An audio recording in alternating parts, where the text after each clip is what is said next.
मित्रों राधे राधे, सभी मित्रों को राधे राधे, जय श्री राम। मित्रों आपको मैं आज एक भक्ति भाव वाली कथा सुना रही हूँ। जब भगवान जी ने अवतार ले रखा था गोकुल में, तो उस टाइम क्या हुआ कि भगवान ग्वाल वालों के साथ खेल रहे थे। तो वहाँ पे कुछ लोग शादी बारात आ रही थी वहाँ पे।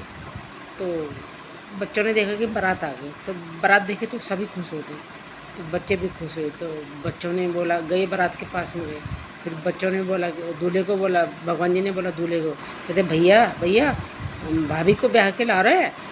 तो उन्होंने कहा हाँ कहा ना, ब्याह के ला रहा हूँ।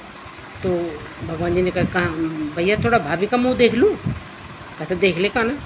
कहता ठीक है। सारे ग्वाल बाल खुश हो के चले गए डोली के पास में, डोली नीचे रखी। फिर सब बच्चों ने बोला कि भाभी थोड़ा मुंह दिखा दो, अपना मुंह दिखा दो। तो दुल्हन ने घूंघट नहीं उठाया। फिर भगवान ने बोला भाभी ने एक मुंह दिखा दे अपना, फिर भी नहीं दिखाया। फिर भगवान जी ने बोला, बहुत बोला उसको कि भाभी थोड़ा मुंह दिखा दे। तो फिर भगवान जी ने बोला भाभी मैं तेरे को हाथ जोड़ता हूँ, तो अपना नेक मुंह दिखा दे। तो तू बहुत सुंदर है, अपना मुंह दिखा दे तू। तो गोपी ने बोला अरे ऐसे मेरे को सुंदर बोल रहा, लेकिन फिर उसने मुँह नहीं दिखाया अपना। तो इतना बोलने के बाद गोपी ने अपना घूंघट नहीं उठाया। फिर भगवान उदास हो गए वहाँ से और चले गए, जाने लगे। तो जैसे भगवान ने फिर भगवान जी ने उसको बोला गोपी लास्ट बार कह रहा हूँ मुँह दिखा दे। अगर फिर गोपी ने मुँह नहीं दिखाया। फिर भगवान जी ने बोला गोपी अच्छा अब तो मेरा मुँह देखने के लिए तरसेगी, अब तो मेरे मुँह देखने के लिए तरसेगी, लेकिन मैं तुझे अपना मुँह नहीं दिखाऊंगा। अब तो रोएगी मेरे मुँह देखने के लिए, तरसेगी, रोएगी तरसेगी, लेकिन मैं नहीं दिखूँगा। तो भगवान चले गए वहाँ से।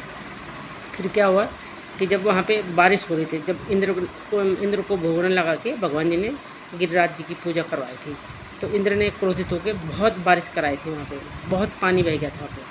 तो सारे ग्वाल भगवान जी ने गोवर्धन पर्वत को अपनी उंगली में उठा के सारे ग्वाल वालों की रक्षा की थी वहाँ पे।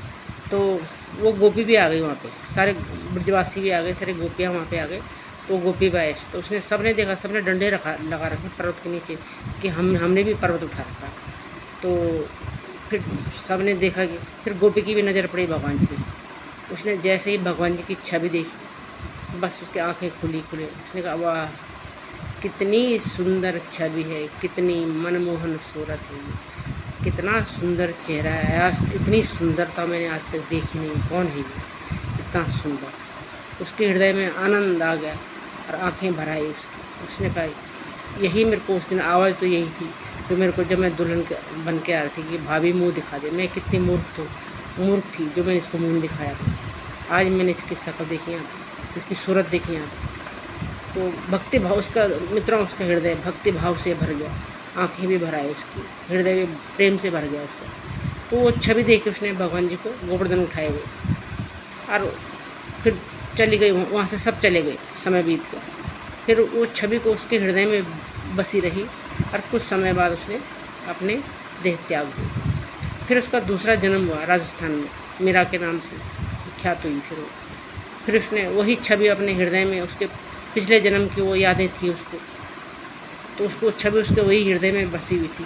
फिर उसने भगवान की उसने अनन्य भक्ति की। फिर उसने गीत गाए, मेरो तो गिरधर गोपाल दूसरो न कोई, जाके सिर में मोर मुकुट पति मेरो सोई। गिरधर गोपाल मतलब पहाड़ को धारण करने वाला, गिरधर पहाड़ को उठाने वाला, गोपाल गायों की रक्षा करने वाला, हम सब की रक्षा करने वाला, दूसरो न कोई।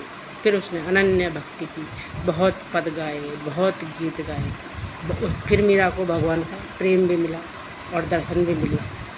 उसने फिर वृंदावन में गई, द्वारिका में गई। मित्रों लास्ट में उसने प्रभु के ही चरणों में विलीन हो गई।